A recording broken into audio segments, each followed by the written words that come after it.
welcome back to Beyond the Veil Tarot and Astrology. My name is Candace Marie. Thanks for joining me. I'll be your astrologer today. Happy Tuesday. I hope you guys are doing well. Back at it with another video, and I wanted to do a little bit of some astro musings on this upcoming transit of the Sun in Gemini coming into a square with Neptune in Pisces. If you guys like this content, you want to see more of it, click the bell button below, subscribe to the channel.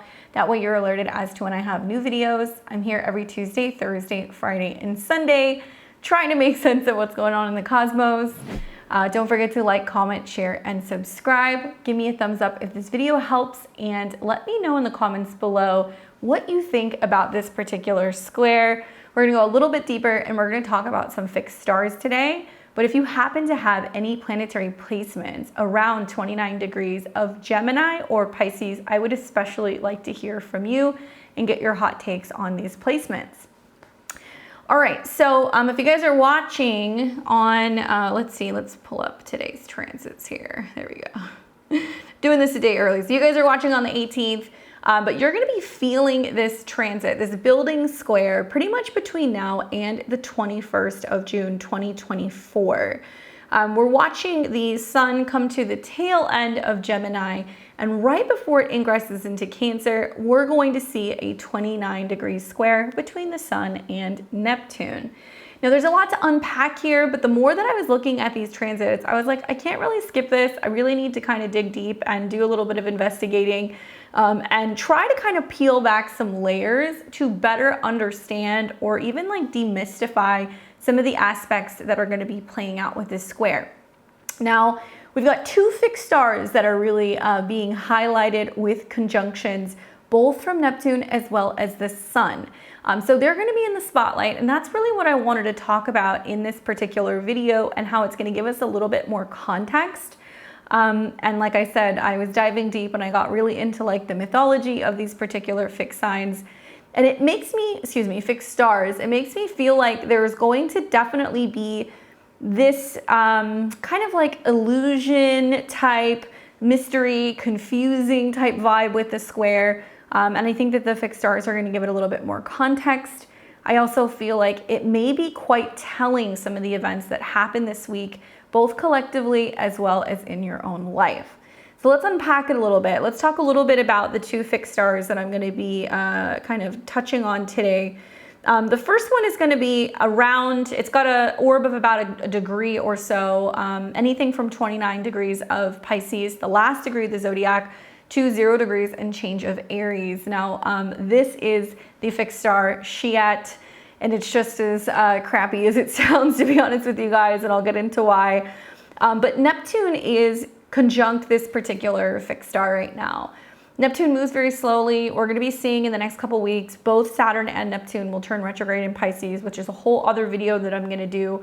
But it does seem to kind of indicate that there is going to be almost like an unveiling or an unmasking, or going deeper to realize maybe where we've been confused or blinded or kind of misled. And we're going to be dealing with that collectively because it's going to be in the third decan of Pisces.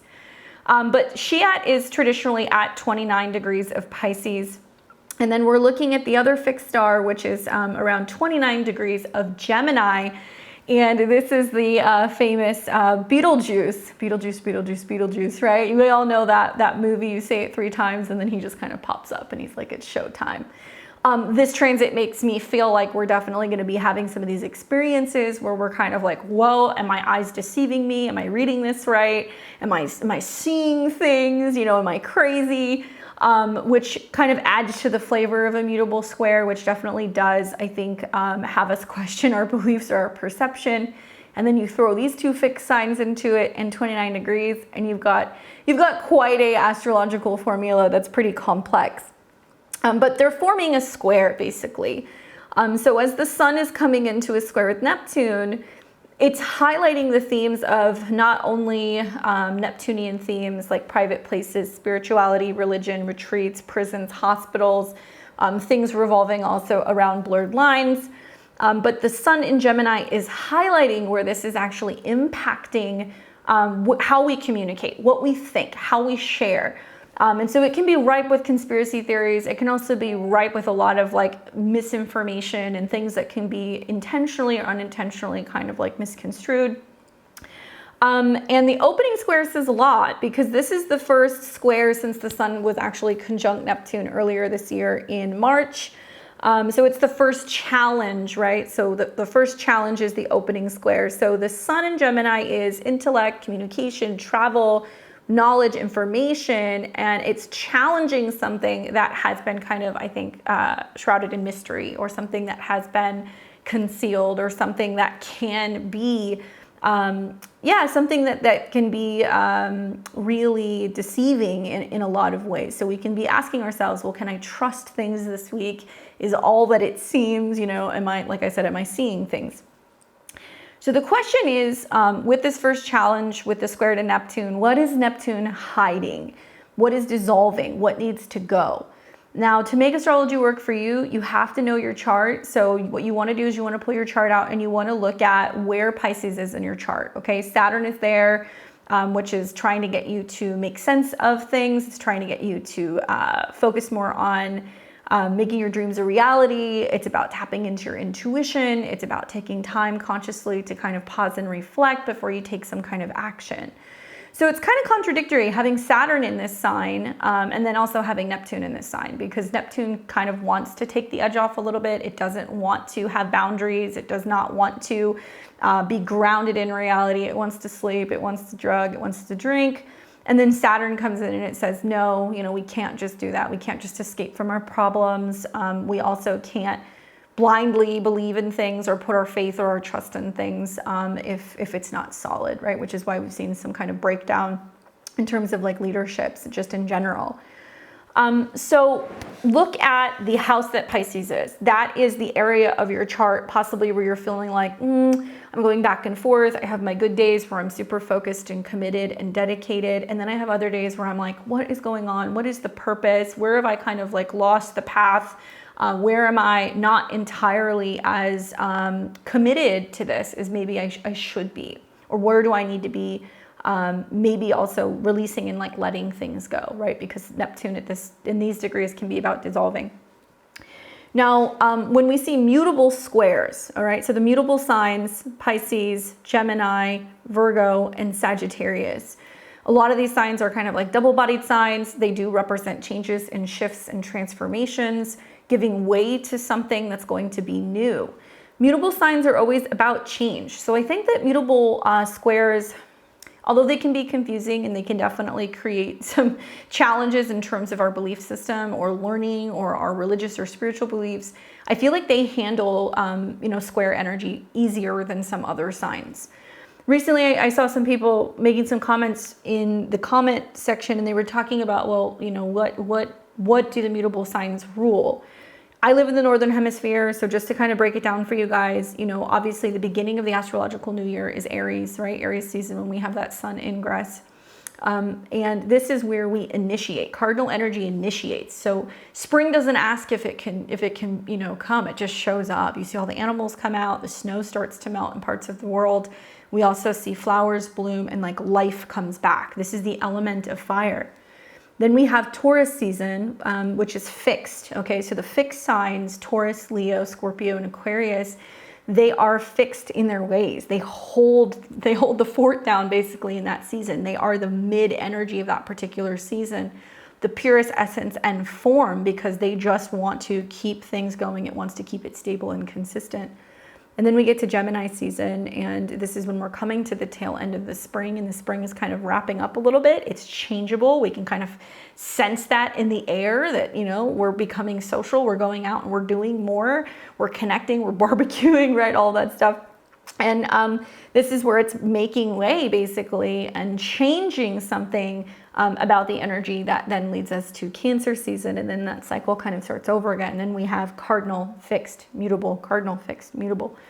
So, so much about mutable energies are about keeping an open mind and considering where there can be an option B or a second path or a different way of looking at things. And I think that we may manage this a little bit better, I think, like I said, than some of the other signs, especially considering like These are signs that are kind of like the chameleons of the zodiac. They blend, they adapt to things better, their surroundings, changes with life. They can definitely be a lot more flexible than other signs.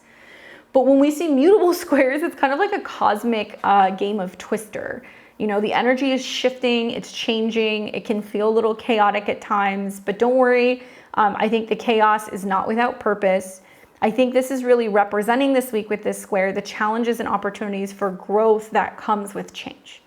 And I also feel like this is going to be reminders from the universe that we have to stay flexible and adaptable to roll with the punches, that we'll come out stronger on the other side, but also that we need to ask why, okay? We still have the sun in Gemini for a little bit longer. Jupiter's in Gemini. So much of this is about asking why, how do you know that? How does it work? Where did it come from?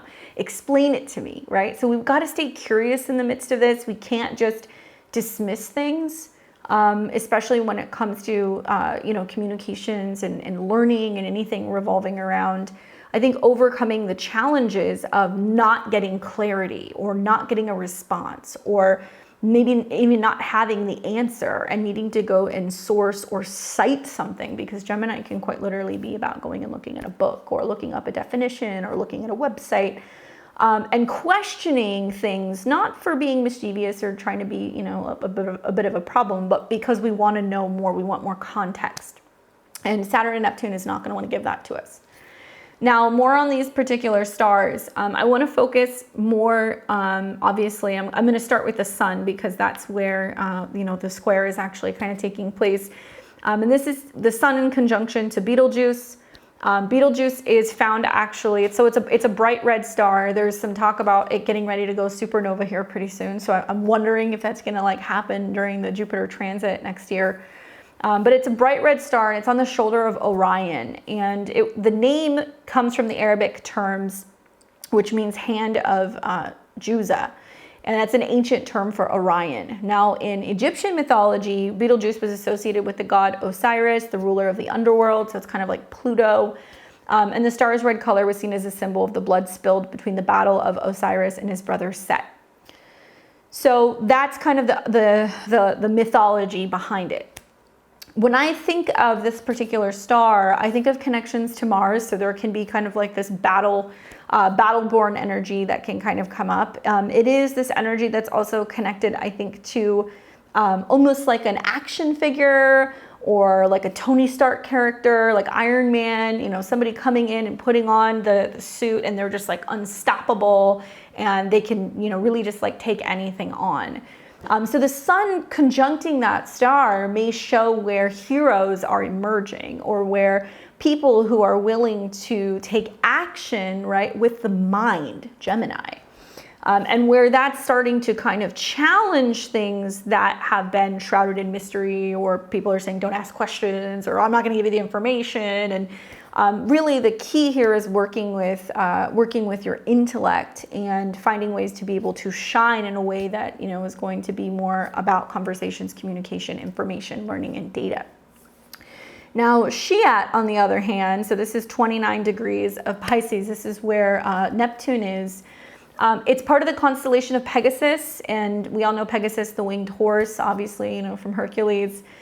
This also has a connection in Chinese mythology that Shiat is the second star of the constellation called the Encampment, a formation which is a little smaller than Pegasus, but it utilizes the same stars.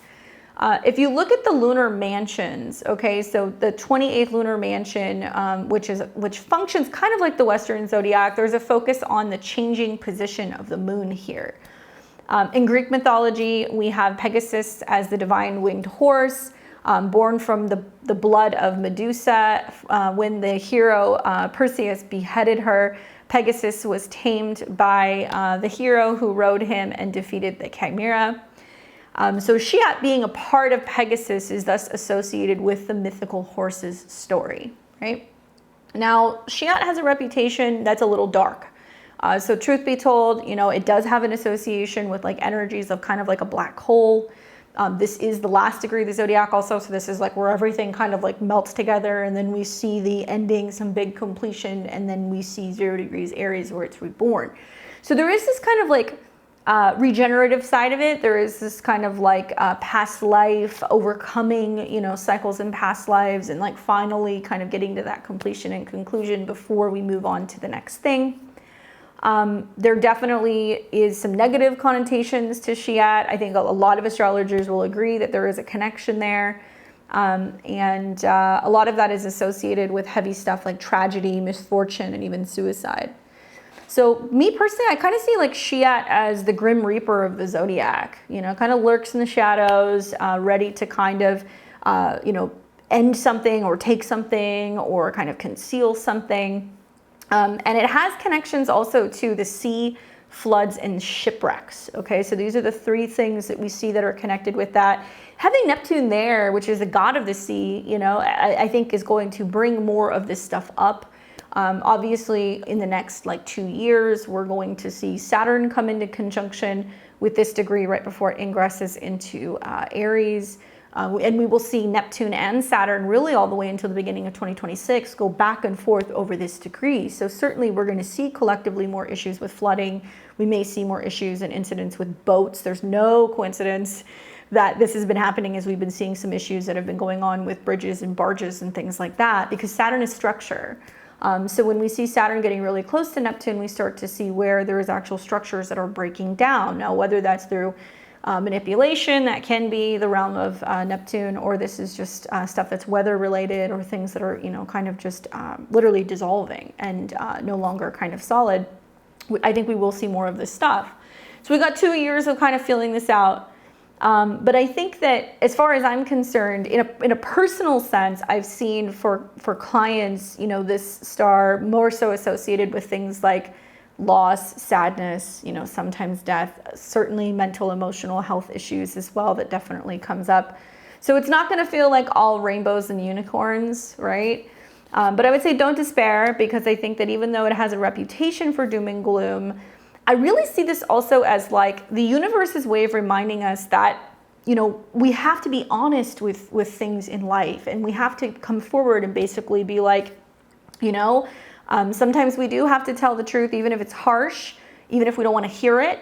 A little dose of reality can actually be a good thing, and reality is a really hard thing to get when you're dealing with Neptune. So there can be this sense of people not being totally aware of what's going on behind the scenes, or what's going on in other realms, in the ethers, because that can very much be Neptune as well.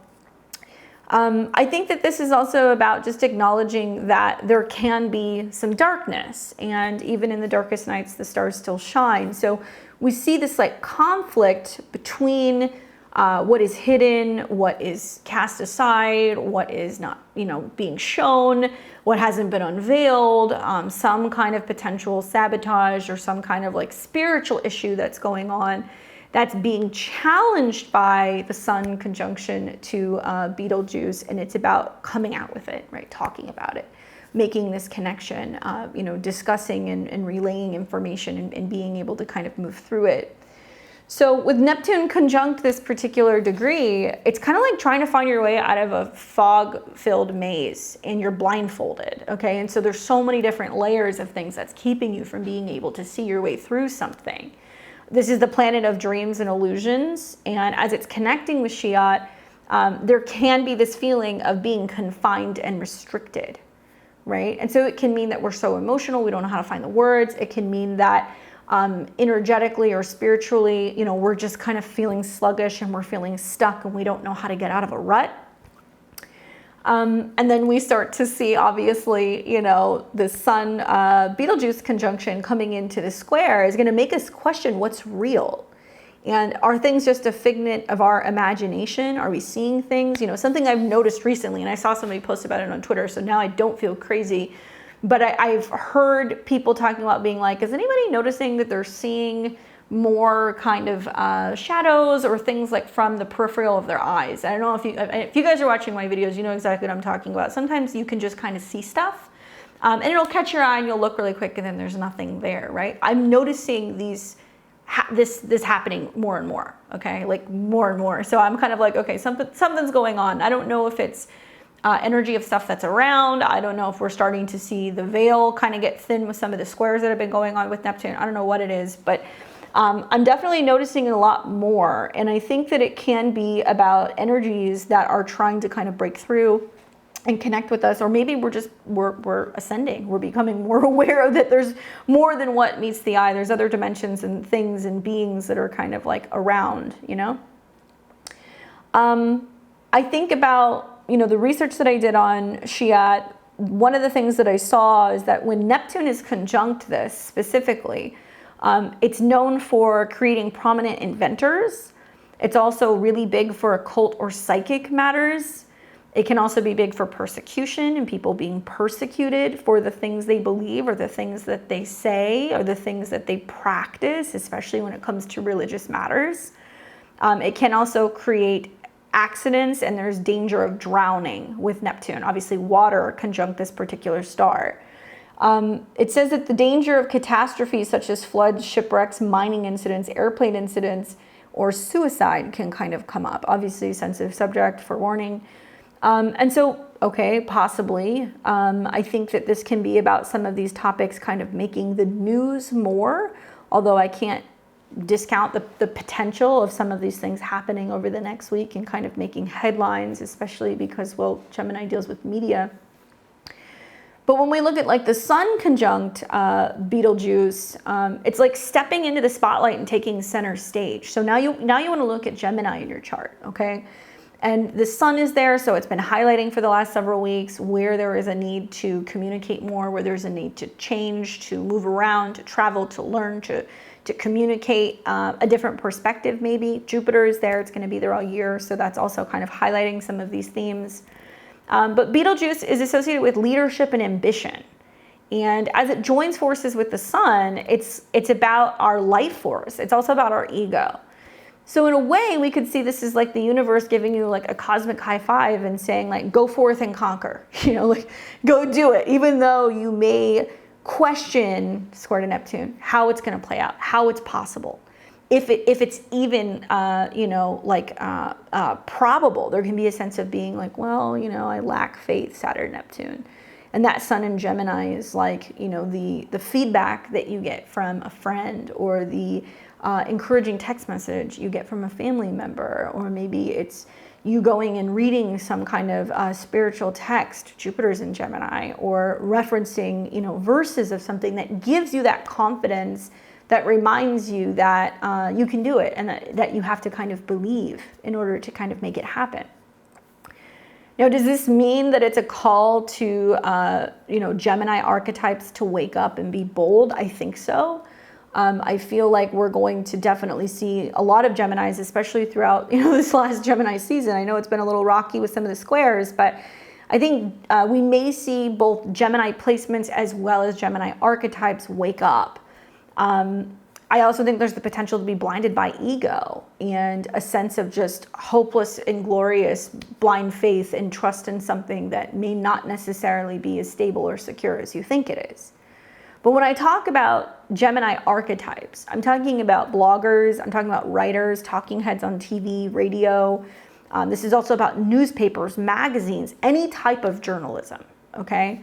And critical themes revolving around 29 degrees. Now, we're going to look at 29 degrees in a couple different ways, but I'm really focusing on that 29 degrees more from, I think we're going to look at degree theory first. So it looks like the actual square will be taking place June the 20th, okay, in just a couple days.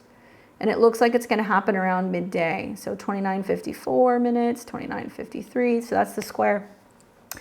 And 29 degrees, on one hand, does have a connection and association with Saturn. It's this mastery degree. It's like we have to, now or never, we have to complete something.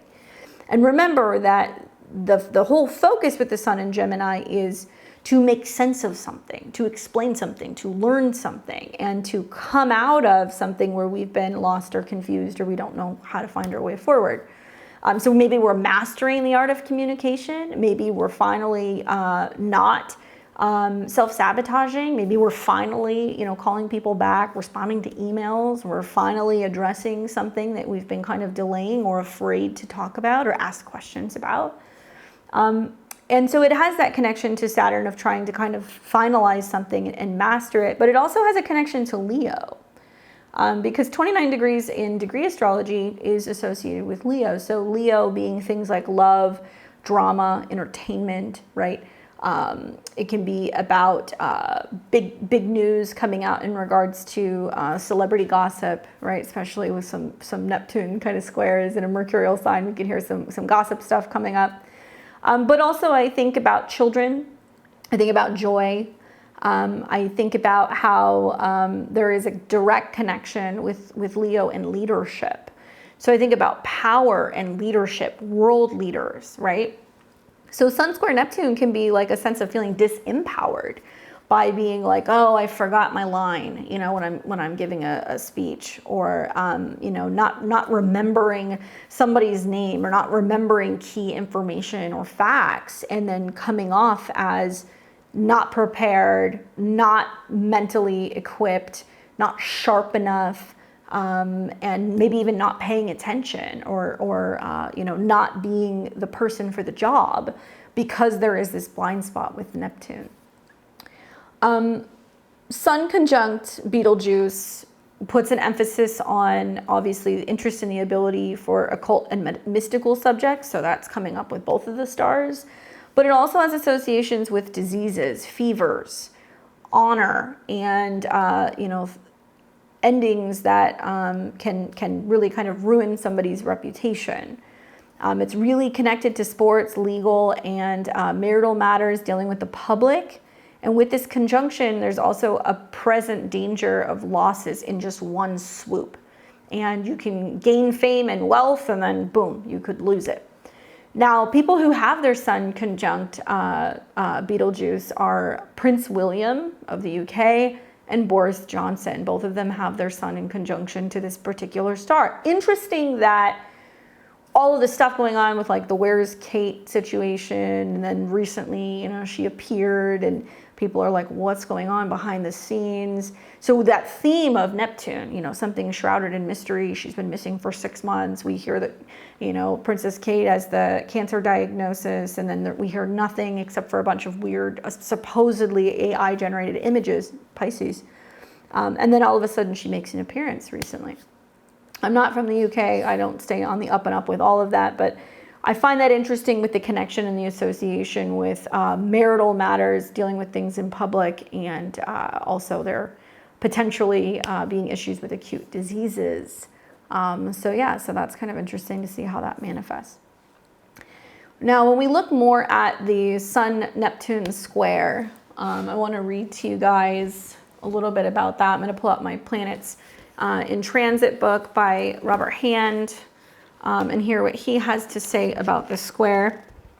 So this is the Sun square Neptune. Your energy level may be decidedly lower than usual today, even to the point that you feel tired and unable to handle the normal demands of everyday life. If this happens, do not be concerned. It's simply a sign that your body needs a day off. Take it easy if you can, and certainly if you know of this transit in advance, don't put off until today any tasks that you can do another time.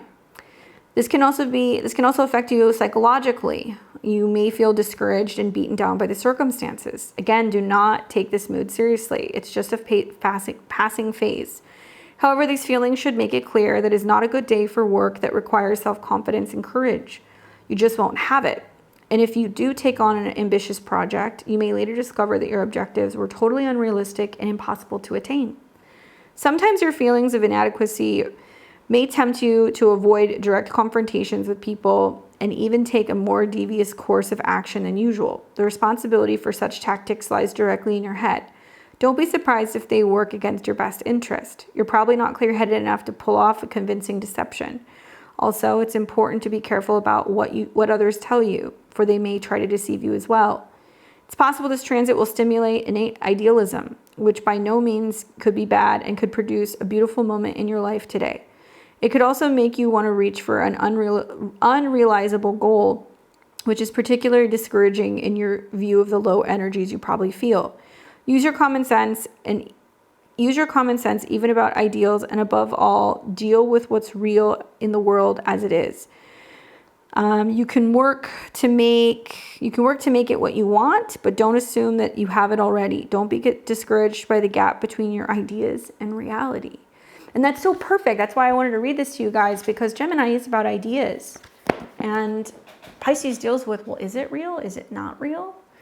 I think this is a wonderful day to go and read something that's inspiring, or it's a day to sit down and maybe take a sticky note and write out a phrase of encouragement that you need to hear. Put it at your desk, maybe put a reminder in your phone, put it in your visor in your car, whatever you got to do. And I want that to be something that you're reading and that you're seeing, because likely we will feel a little discouraged with this transit.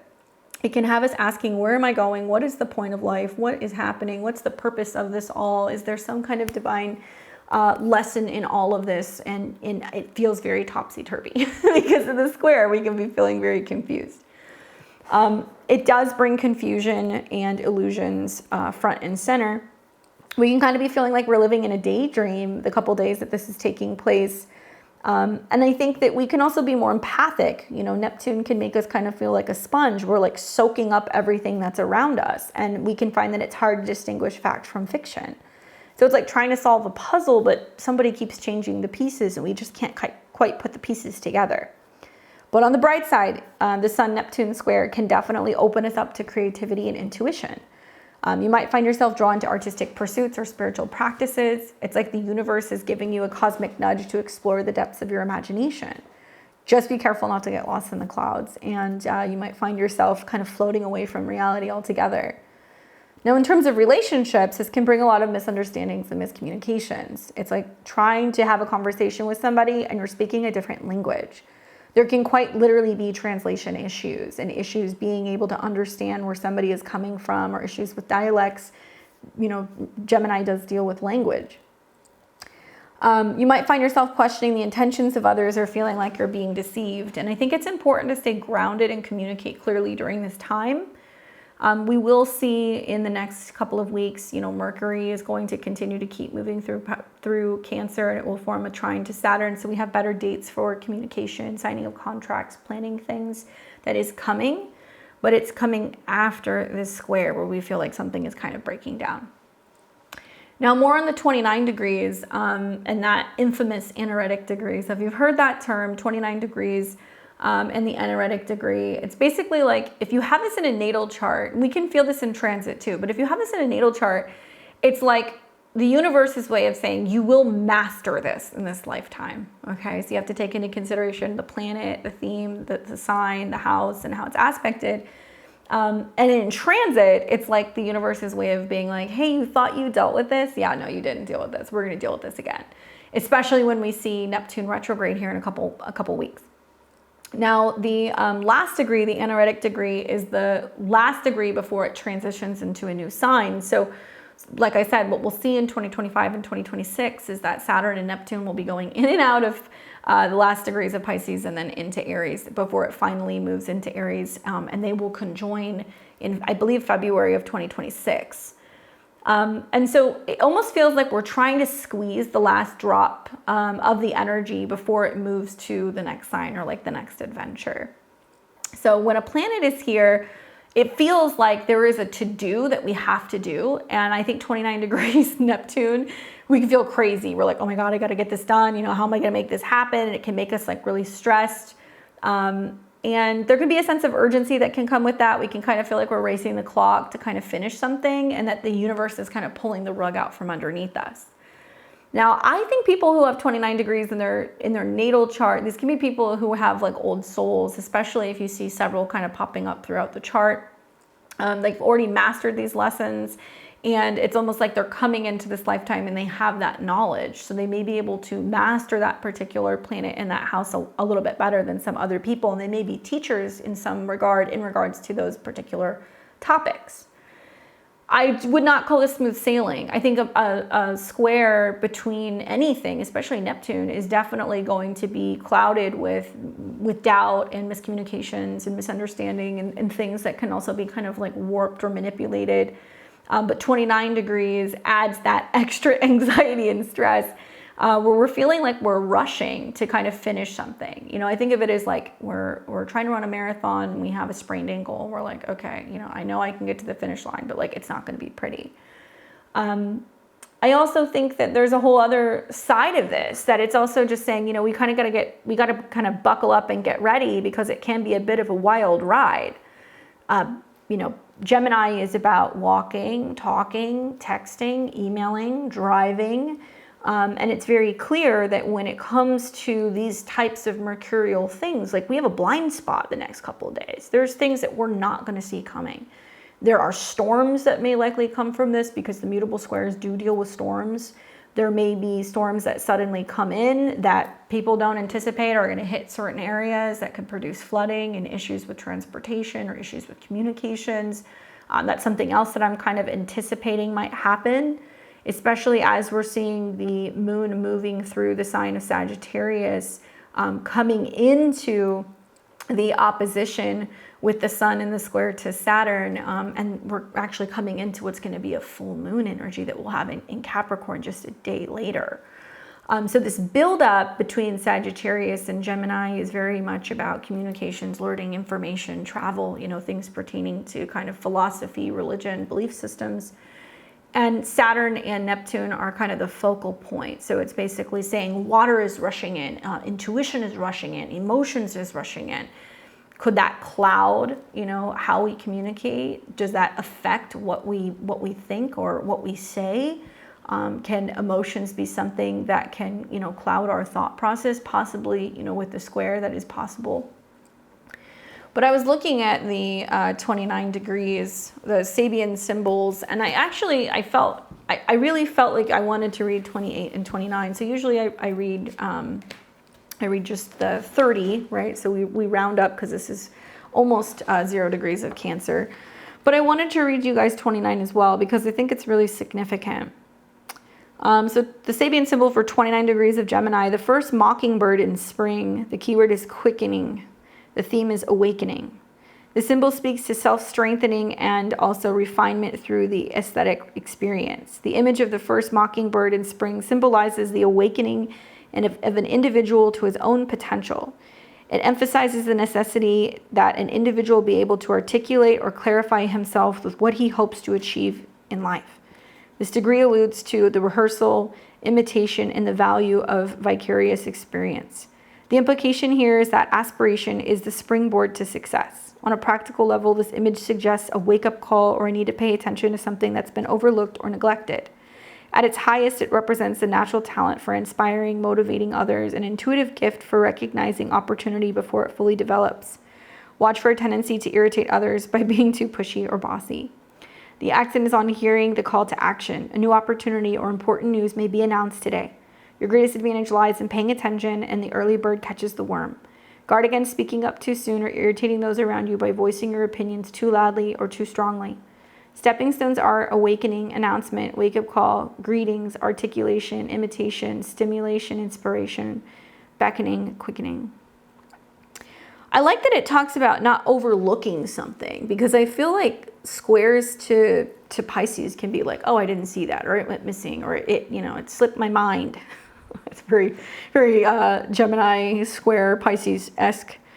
But also a waking up and paying attention to something that has been overlooked or neglected. Watching for some kind of announcement that's going to be made. Possibly. Yeah, that's very likely. Okay, so Gemini 30, which is the one that we would typically read. Bathing beauties. The keyword is charm. The theme is the appearance of things.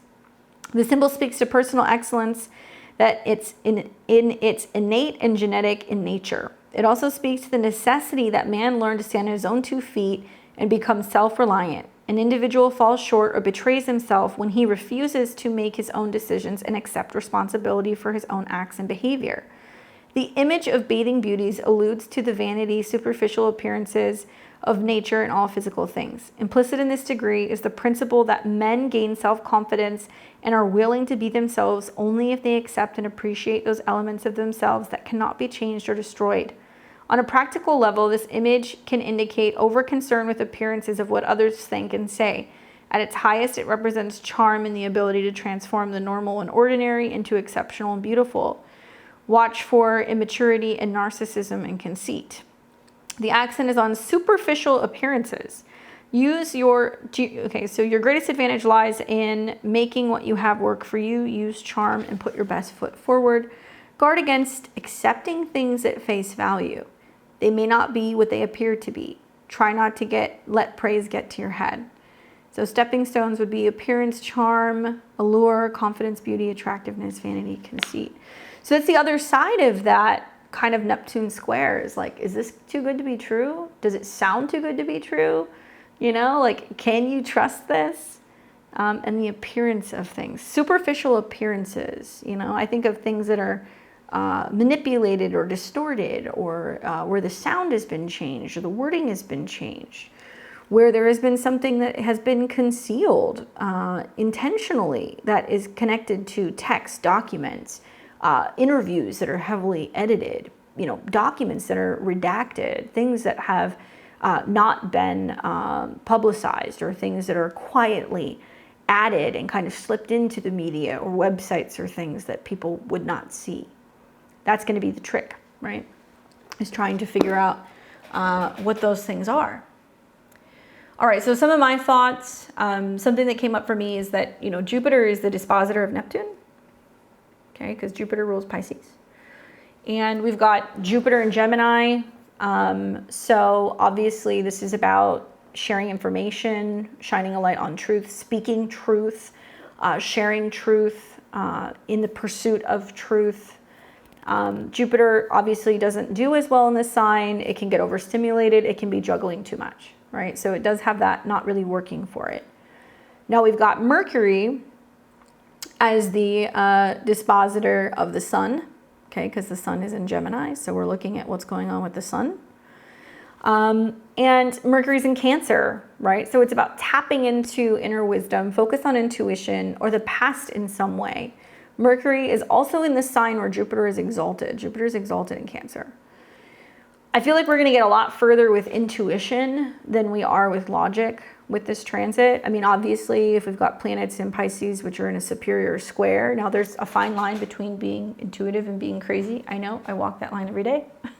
But I think that when we're in a period the next couple of days where things don't make sense, information doesn't make sense, something's not sticking, you have to kind of take a step back and go, okay, I'm going to close the laptop. I'm going to turn off the phone. I'm going to stop responding to this email. What is my gut telling me? The gut check is always the Cancer placements, you know? And I think that's really where we need to be focusing because of that connection between Cancer and the moon. Even the moon is coming into an opposition and a square, right? So it's saying, well, what do we believe? You know, what do we believe to be true? What practices can we fall back on? I'm personally, this is just me, I'm taking note of who and what is being censored, okay? And I know we're so sick of hearing about censorship. I'm sick of talking about it.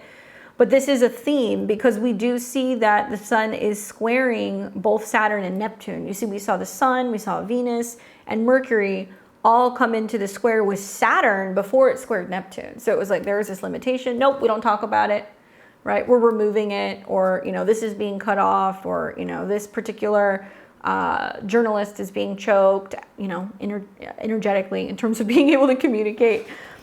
This is being blocked, you know, and then the squares to Neptune is like, don't ask why, you know, oh, we're just forget about it. The news cycle continues, you know, and then it just kind of fades away into the oblivion. So I'm taking note of who and what is being censored.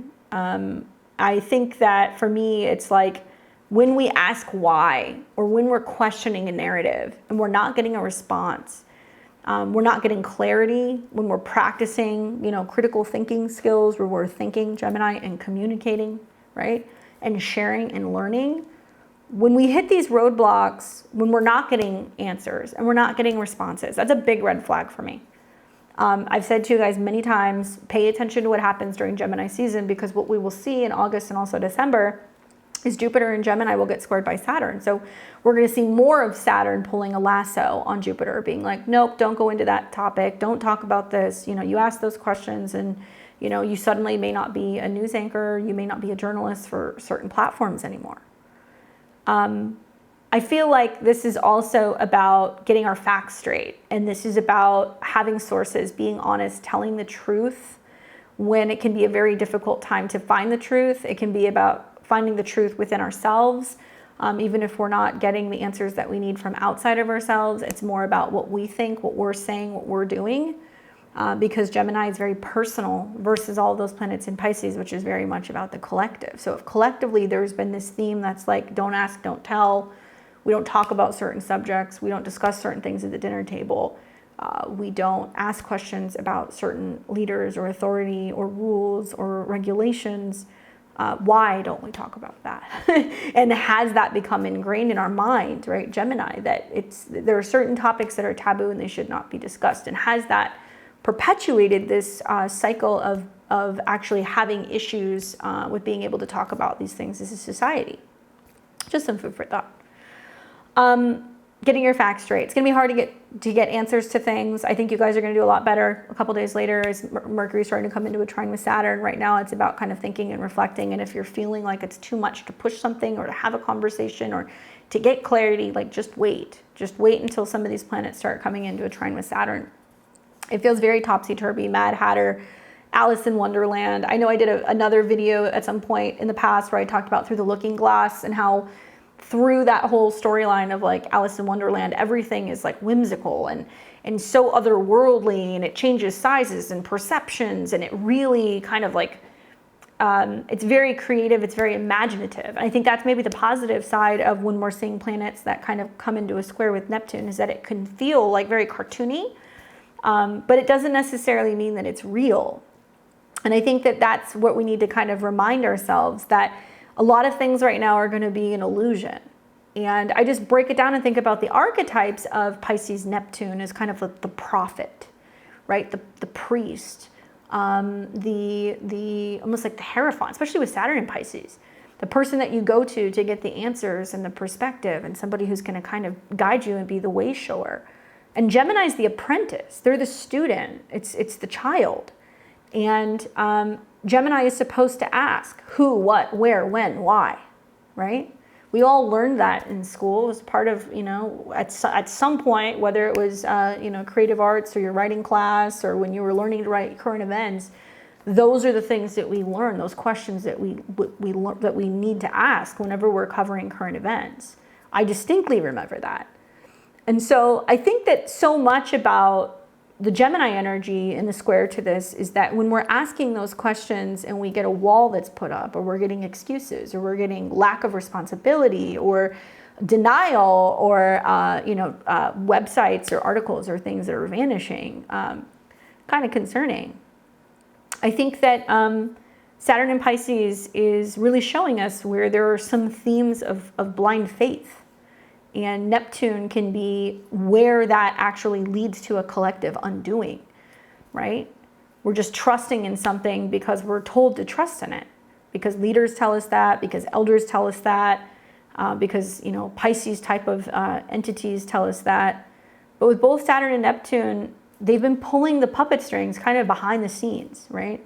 So when we get curious and we ask why, they're going to be very tricky when it comes to giving you answers or giving you clarity.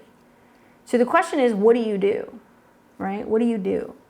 You turn inward, you journal, you meditate, you search, you learn, you read, right? You cite things, you create duality in your content consumption, Gemini. You play devil's advocate, you question narratives, and where you're expected to have blind faith or total allegiance just because someone or something says so, or because it's driven by fear. Now, this was all actually seeded in March of this year. So we can go back and we can look at what happened when the sun was conjunct Neptune. Okay, so this was happening around 27 degrees, around March 17th. So this is when the conjunction happened. There was this blending of these two energies. Also, it was right as we were getting ready to come into eclipse season. We had a stellium of planets in Pisces, which was just like, I remember telling you guys being like, listen, March is the real end of the year. When we get into April, that's when everything new is going to start to kind of spark up, and it did. So this is where it was seated, the Sun Neptune, which could have been a softening. We could have been aware of some goal that we had. Maybe we were feeling more sympathetic, emotional, compassionate, and it's led us to now the square. So maybe where we were too lazy, too willing to give up, too maybe tired, maybe we were too afraid, or we lacked the sense of clarity of where we're going. Now we're reaping some of these actions. This is now what's kind of coming up with the square on the 20th. And then we're going to see the opposition that's going to happen around September 20th. And this is going to be really interesting. So look at this. So the sun in Virgo will oppose Neptune. So this is now kind of the effects of some of the things that were brewing in March. Some of the things that we were questioning in June. And when the sun opposes Neptune at 28, it's squaring by about 8 degrees Jupiter. So Jupiter will now be the focal point of this square. Makes me feel like some of the stuff that's going on right now with this square is going to be people who are like, oh, you're a conspiracy theorist. Somebody's like, what if this, and this was the plan all along? Or like, what if this was kind of going on in the background? Or like people who are trying to write about things and talk about things and share information on media. And then we start to kind of realize in September, like, oh shit, they were right. Because the square to Jupiter is really highlighting and really emphasizing media, communications, television, journalists, podcasters. And when this happens, we also have Mercury in its domicile squaring Jupiter. So whatever the news is that's coming out around this time that we felt like we were kind of blindsided about, it's going to be big. And obviously Virgo deals with health services. It can be about healing. It can be about actual health issues. This will be after a Mercury retrograde that we'll have in August that will start in Virgo and go into Leo. And then we've got this Pisces energy, which is more about hospitals, private centers, mental, emotional health, spiritual stuff, where physical health issues, ailments are coming up, and it's impacting things revolving around our emotional health and also like hospital systems. And this is going to be right after we have an eclipse in Pisces. So I'm now starting to talk about this a little bit more. Obviously the North and South Node, they're not going to move into Pisces and Virgo until the beginning of 2025. But there's something to be said about this as well, because this is kind of baked into it. So a couple days before we have the opposition, we have a Pisces lunar eclipse, a full moon lunar eclipse, connected to the North Node because it's close enough. And what does it mean? Well, we've got Saturn and Neptune that are sandwiching, kind of enclosing the moon. Saturn restriction, limitation, Neptune, isolation, dissolving, things falling apart. This is ruled by Jupiter, and it's going to square Jupiter. So September 17th through like the 20th, 21st, we're going to see probably some pretty big news coming out about the health of people. And Jupiter is going to be dealing with lungs. It's going to be dealing with school, especially younger children in elementary schools. It's going to be dealing with air, because it's the element of air, what we're breathing, where we're traveling, where we're going, documents, right? And it's also, I think, going to be a vindication period for a lot of people who are starting to talk about, okay, this is what's coming next. Or this is what I'm seeing, or this is what my dad is telling me, or this is what I'm wanting to write about, and it's been concealed, and then we start to kind of see it kind of become unveiled in a much bigger way, I think, around the fall. So I know there's a lot to kind of unpack here, but in light of the Sun square Neptune, I was like, you know what? I just need to ask the tarot and be like, what is going on with this transit? Like, what do we need to know? Like, give me a little bit more context to how this is going to manifest. And I laughed because I got some of the same cards that I pull for my daily pull for myself. And I got the Six of Swords, the Ten of Coins, and the Hangman. I was waiting for it. I was waiting for it.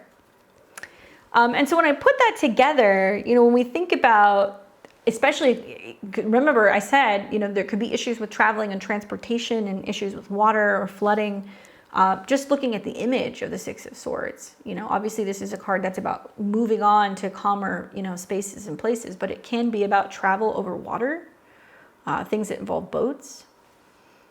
So the Six of Swords signifies a transition or a journey. So it can be literal or figurative, but it's also about moving away from a challenging situation. It's like taking a long, deep breath after holding your breath underwater for a while, and then you're finally surfacing and you're ready to move on to calmer waters, which I think is so appropriate with the recent squares to Neptune. That's like, oh, now I can finally breathe. So this is positive because it talks about moving away from something and having a sense of peace, which I think is also part of the final degrees in the square. And then I got the Ten of Pentacles, which on the other hand is about financial security. It's about family. It's about legacy. It's like finding a big treasure chest buried in your backyard, filled with gold. This is also about family heirlooms, connections to your ancestry, where you come from. I think this is about the richness that is kind of built into us, right? As humans, that connection that we have to knowing what we need and how to go about achieving it.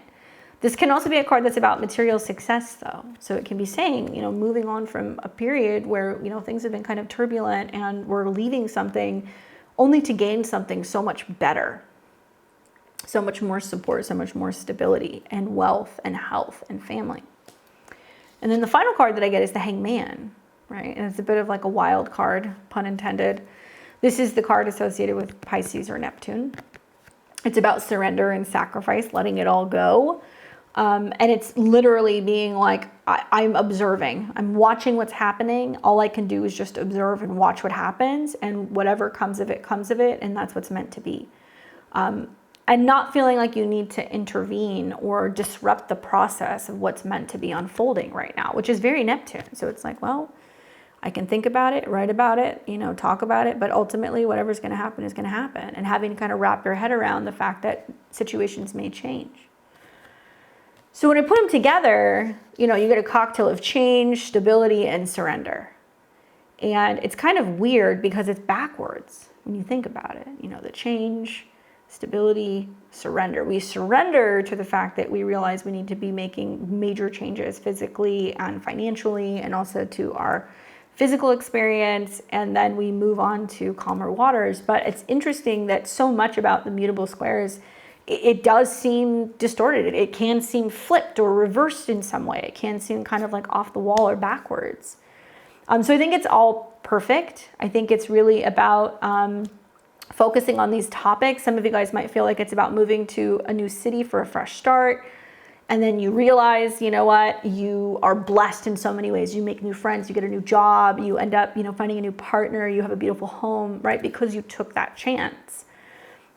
It can also be about letting go of the past to embrace a new future, and all, while feeling financially secure, or so set and fixated on what you're building that you're willing to make the necessary changes and surrender to the situation, knowing that it's leading you to a different direction. So in a nutshell, it's a significant change that's coming into all of our lives, I think, and it can lead to greater stability and security, both financially and emotionally. It's like a cosmic upgrade. So buckle up. The universe has a wild ride, I think, planned for all of us. And I think the key word here is to surrender whatever is changing. And a lot of that starts with our mind, because where intention goes, energy flows. So if we can wrap our mind around making these changes, and if we're listening intuitively going, I know that this is right and it's going to be hard, but I have to make this change, or I have to make this sacrifice, right? It's so much the Hangman is Pisces. Then that's when we can start the process of doing like the rebuilding, and also getting clear about how we feel and what we think and what we have to say. You guys will see this get so much easier in terms of communication and clarity as we're getting closer to the end of the month, like the 25th on, as we start seeing Mercury coming into a trine with Saturn. And then we're going to see Venus that's going to follow suit, and the Sun that's going to follow suit as well, all the while making sextiles to Mars and Uranus. So that is going to be motivation to make this change. Cancer season will be interesting. We're going to see some squares to the north and the south node, and this is going to be about reflecting on the past to better understand where we're going in the future. I hope this is helpful in giving you guys some insights into some of these confusing transits.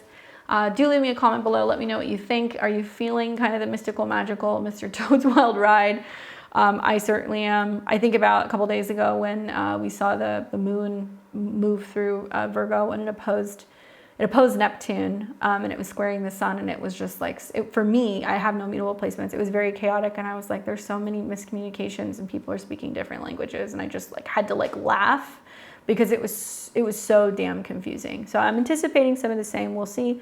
Definitely a very interesting build up to the full moon in Capricorn. You guys can catch me here on Thursday. I'll be back. We're gonna be doing horoscopes, so make sure you're subscribed. Equally, check out my website if you want to book a personal reading with me, or if you would like to see any of my courses. I teach tarot, I teach astrology, and there's so much stuff on my website. While you're there, make sure you subscribe to my newsletter so you're alerted as to when I have new webinars and courses and classes coming out very soon. Until next time, I'll see all of you very soon. Take care.